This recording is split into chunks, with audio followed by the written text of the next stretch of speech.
இந்த வீடியோவில் 6ஆம் வகுப்பு முதல் 12ஆம் வகுப்பு வரையிலான தமிழ் ஃபுல் டெஸ்ட்டை நம்ம பார்க்க போகிறோம். இந்த வீடியோவில் முக்கியமான 25 வினாக்களை எக்ஸாம் மாதிரி செஞ்சு பார்க்க போகிறோம். இந்த 25 வினாக்களுக்கு உங்களுக்கு எவ்வளோ மார்க் வந்திருக்கு அப்படிங்கிறத மறக்காமல் கீழே கமெண்ட் பண்ணுங்கள். முதல் கேள்வி, கன்னியாகுமரியின் கூந்தலுக்காக டேஷ் மாலை தொடுக்கும் என தாரா பாரதி பாடுகிறார். கன்னியாகுமரியின் கூந்தலுக்காக டேஷ் மாலை தொடுக்கும் என தாரா பாரதி பாடுகிறார். Answer option B Kashmir. Answer Kashmir. இனி இரண்டாவது கேள்வி, வேலு நாச்சியார் சிவகங்கையை மீட்ட ஆண்டு எது? வேலு நாச்சியார் சிவகங்கையை மீட்ட ஆண்டு எது? Answer option A 1780. 1780. இனி மூன்றாவது கேள்வி நம்ம பார்க்கலாம். பெயர்ச்சொல் வினைச்சொல் ஆகியவற்றின் தன்மையை மிகுதிப்படுத்த வருவது டேஷ் சொல் ஆகும். பெயர்ச்சொல் வினைச்சொல் ஆகியவற்றின் தன்மையை மிகுதிப்படுத்த வருவது டேஷ் சொல் ஆகும். ஆன்சர் ஆப்ஷன் டி உரிச்சொல். ஆன்சர் உரிச்சொல். இனி நான்காவது கேள்வி நம்ம பார்க்கலாம். ஏவல் என்ற சொல்லின் பொருள் என்ன? ஏவல் என்ற சொல்லின் பொருள் என்ன? ஆன்சர் ஆப்ஷன் பி தொண்டு. ஆன்சர் தொண்டு. இனி ஐந்தாவது கேள்வி, காவியா இனிமையாக பேசுவாள் என்பது கீழ்கண்டவற்றில் எதை குறிக்கும்? காவியா இனிமையாக பேசுவாள் என்பது எதை குறிக்கும்? ஆன்சர் ஆப்ஷன் டி பண்பு பெயர். ஆன்சர் பண்பு பெயர். இனி ஆறாவது கேள்வி நம்ம பார்க்கலாம். கீழ்கண்டவற்றில் இடுகுறி பெயர் எது? கீழ்கண்டவற்றில் இடுகுறி பெயர் எது? ஆன்சர் ஆப்ஷன் பி மண். ஆன்சர் ஆப்ஷன் பி மண். மற்ற ஆப்ஷன்ஸ் எல்லாம் பாருங்கள். பறவை, முக்காலி, மரங்கொத்தி, இது எல்லாமே காரண பெயர்கள். பறப்பதனால் அதற்கு பறவை என்று பெயர். 3 கால்களை உடையதனால் அதற்கு முக்காலி என்று பெயர். மரத்தை கொத்தும் பறவை ஆததால் அதற்கு மரங்கொத்தி என்று பெயர். மண் என்று நம் முன்னோர்கள் எதற்கு அப்படி பெயர் வச்சாங்கன்னே தெரியலை, அதனால் இதற்கு இடுகுறி பெயர். இனி ஏழாவது கேள்வி நம்ம பார்க்கலாம். ஆசிய ஜோதி யாருடைய வரலாற்றை கூறுகின்றது? ஆசிய ஜோதி யாருடைய வரலாற்றை கூறுகின்றது? ஆன்சர் ஆப்ஷன் டி புத்தர். ஆன்சர் புத்தர். இனி எட்டாவது கேள்வி, தன்மை நவிர்ச்சி அணி என்று அழைக்கப்படும் அணி எது? தன்மை நவிர்ச்சி அணி என அழைக்கப்படும் அணி எது? ஆன்சர் ஆப்ஷன் பி இயல்பு நவிர்ச்சி. ஆன்சர் இயல்பு நவிர்ச்சி. இனி ஒன்பதாவது கேள்வி, மூதுரையில் உள்ள பாடல்கள் எத்தனை? மூதுரையில் உள்ள பாடல்கள் மொத்தம் எத்தனை? Answer option A 31. ஆன்சர் 31. இனி 10வது கேள்வி நம்ம பார்க்கலாம். திரை இசை பாடல்களில் உழைப்பாளிகளின் உயர்வை போற்றியவர் யார்? திரை இசை பாடல்களில் உழைப்பாளிகளின் உயர்வை போற்றியவர் யார்? ஆன்சர் ஆப்ஷன் பி மக்கள் கவிஞர். ஆன்சர் மக்கள் கவிஞர். மக்கள் கவிஞர் என்று அழைக்கப்படுபவர் பட்டுக்கோட்டை கல்யாண சுந்தரம். இனி 11வது கேள்வி, ஆசாரக்கோவை டேஷ் வெண்பாக்களை கொண்டது? ஆசாரக்கோவை டேஷ் வெண்பாக்களை கொண்டது? Answer option C 100 வெண்பாக்கள். ஆன்சர் 100 வெண்பாக்கள்.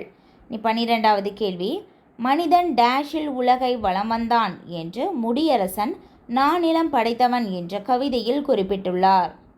மனிதன் டேஷில் உலகை வலம் வந்தான் என முடியரசன் நானிலம் படைத்தவன் என்ற கவிதையில் குறிப்பிட்டுள்ளார். ஆன்சர் ஆப்ஷன் டி கப்பல். ஆன்சர் கப்பல். இனி 13வது கேள்வி, மாறுபட்ட கூற்றை காண்க. மாறுபட்ட கூற்றை காண்க. ஆன்சர் ஆப்ஷன் டி தொலைவில் உள்ளவற்றை சுட்டி கூற உது உவன் பயன்படும். இது தவறானது. மற்ற ஆப்ஷன்ஸை பாருங்கள். ஒன்றை சுட்டிக்காட்ட வருவது சுட்டெழுத்து, இது சரியானது. ஆ இ உ என 3 சுட்டெழுத்துக்கள் உள்ளன, இதுவும் சரியானது. இன்று உ என்ற சுட்டெழுத்து பயன்படுத்தப்படவில்லை, இது சரியானது. ஆப்ஷன் டி தான் மாறுபட்ட கூற்று. இனி 14வது கேள்வி, பொன்னொடு வந்து கரியோடு பெயரும் என்ற பாடலடி இடம்பெற்ற நூல் எது? பொன்னொடு வந்து கரியோடு பெயரும் என்ற பாடலடி இடம்பெற்றுள்ள நூல் எது? Answer option B Akananuru. Answer Akananuru. இனி 15வது கேள்வி, கீழ்கண்டவற்றில் எது மயங்கொலி எழுத்து இல்லை? கீழ்கண்டவற்றுள் எவை மயங்கொலி எழுத்து இல்லை? ஆன்சர் ஆப்ஷன் ஏ ட. ஆன்சர் ட. மற்ற எழுத்துக்கள் எல்லாம் பாருங்கள். ந, ந, ர, ழ, ல ஆகிய 8 எழுத்துக்கள் உண்டு. இது எல்லாமே மயங்கொலி எழுத்துக்கள். மயங்கொலி எழுத்து இல்லாதது ஆப்ஷன் ஏ ட.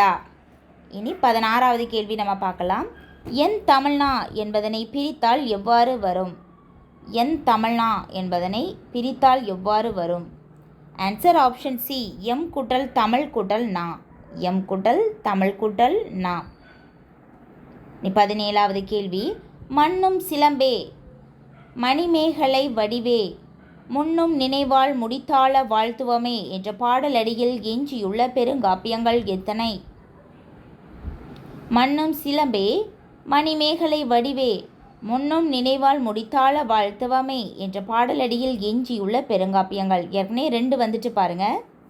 சிலப்பதிகாரம், மணிமேகலை வந்துச்சு. மண்ணும் சிலம்பே என்றால் சிலப்பதிகாரமே, மணிமேகலை வடிவே மணிமேகலை வந்துட்டு. 2 வந்துட்டு. வராதது 3, மீதி உள்ளது 3. 5 பெருங்காப்பியங்கள் மொத்தம் 5, 2 வந்துட்டு வராதது 3. Answer option A. இனி 18வது கேள்வி. மரஞ்செடியினின்று பூ கீழே விழுந்த நிலையை குறிக்கும் சொல் எது? மரஞ்செடியினின்று பூ கீழே விழுந்த நிலையை குறிக்கும் சொல் எது? ஆன்சர் ஆப்ஷன் சி வி. ஆன்சர் வி. இனி 19வது கேள்வி. மெத்த வணிகலன் என்ற தொடரில் தமிழழகனார் குறிப்பிடுவது? மெத்த வணிகலன் என்ற தொடரில் தமிழழகனார் குறிப்பிடுவது? ஆன்சர் ஆப்ஷன் ஏ வணிக கப்பல்களும் ஐம்பெருங்காப்பியங்களும். வணிக கப்பல்களும் ஐம்பெருங்காப்பியங்களும். இனி 20வது கேள்வி. பூங்குழல் வந்தாள் என்ற சொல்லின் இலக்கண குறிப்பு தருக. பூங்குழல் வந்தாள் என்ற சொல்லின் இலக்கண குறிப்பு. ஆன்சர் ஆப்ஷன் டி அன்மொழி தொகை. பூங்குழல் வந்தாள் என்பது அன்மொழி தொகை, அதாவது பூங்குழலை உடையவள் வந்தாள் என்று பொருள். முறுக்கு மீசை வந்தார், சிவப்பு சட்டை வந்தார், இது எல்லாமே அன்மொழி தொகை தான். அதாவது சிவப்பு சட்டை வந்தார்னா சிவப்பு சட்டை வராது, சிவப்பு சட்டை அணிந்த நபர் வந்தார். முறுக்கு மீசை வந்தார்னா முறுக்கு மீசை உடைய ஒரு நபர் வந்தார். இதில் பூங்குழல் வந்தாள் அப்படின்றது பூங்குழலை உடைய, அதாவது தலையில் பூவினை சூடிய ஒரு பெண் வந்தாள் அப்படிங்கிற பொருளை தரதுனால இது அன்மொழி தொகை. 21வது கேள்வி. பொறுத்துக. மூச்சு தாகம் உறைவது ஒளி. ஆன்சர் ஆப்ஷன் டி மூச்சு காற்று, தாகம் நீர், உறைவது நிலம், ஒளி கதிரவன். ஆன்சர் ஆப்ஷன் டி தான் கரெக்டான ஆன்சர். இனி 22வது கேள்வி நம்ம பார்க்கலாம். காற்று எதை சுமந்து கொண்டு வர வேண்டும் என்று பாரதி அழைக்கின்றார்? காற்று எதை சுமந்து கொண்டு வர வேண்டும் என்று பாரதியார் அழைக்கின்றார்? ஆன்சர் ஆப்ஷன் பி மகரந்த தூளை. ஆன்சர் மகரந்த தூளை.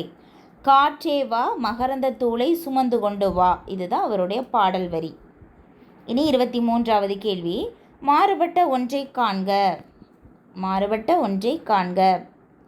மூதூர் பண்பு தொகை, உருதுயர் வினைத்தொகை, கைத்தொழுது 3ஆம் வேற்றுமை தொகை, தடக்கை உரிச்சொற்றொடர், நன்மொழி வினைத்தொகை. இதில் மாறுபட்ட ஒன்று நன்மொழி வினைத்தொகை. நன்மொழினா நன்மை கூட்டல் மொழி, பண்பு தொகை வரணும். இதில் மாறுபட்ட ஒன்று நன்மொழி வினைத்தொகை. இனி நெக்ஸ்ட் கொஸ்டின் நம்ம பார்க்கலாம். வரிசைப்படுத்தி சரியான விடையினை தேர்ந்தெடுக்க. விருந்தே புதுமை என கூறியவர் யார்? இல்லறவியலை பற்றி வகுத்தவர் யார்? சிலப்பதிகாரத்தினை எழுதியவர் யார்? கலிங்கத்து பரணியை எழுதியவர் யார்?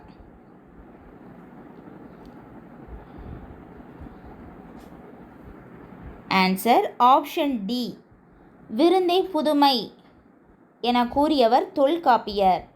இல்லறவியலை பற்றி வகுத்தவர் திருவள்ளுவர். சிலப்பதிகாரத்தை எழுதியவர் இளங்கோவடிகள். கலிங்கத்து பரணியை எழுதியவர் ஜெயங்கொண்டார். பரணிக்கோர் ஜெயங்கொண்டார் எனவும் அழைக்கப்படுகிறார். Answer option D. இனி 25வது கேள்வி பார்க்கலாம். மலைபடு கடாமின் வேறு பெயர் என்ன? மலைபடு கடாமின் வேறு பெயர் என்ன? ஆன்சர் ஆப்ஷன் டி கூத்தராற்றுப்படை. கூத்தராற்றுப்படை. மலைபடு கடாமின் வேறு பெயர் கூத்தராற்றுப்படை. அவ்வளோதான். நம்ம 25 வினாக்களை நம்ம பார்த்துட்டோம். இந்த 25 வினாக்களுக்கு உங்களுக்கு எவ்வளோ மார்க் வந்திருக்கு அப்படிங்கிறத மறக்காமல் கீழே கமெண்ட் பண்ணுங்கள். மறக்காமல் சேனலையும் சப்ஸ்கிரைப் பண்ணுங்கள்.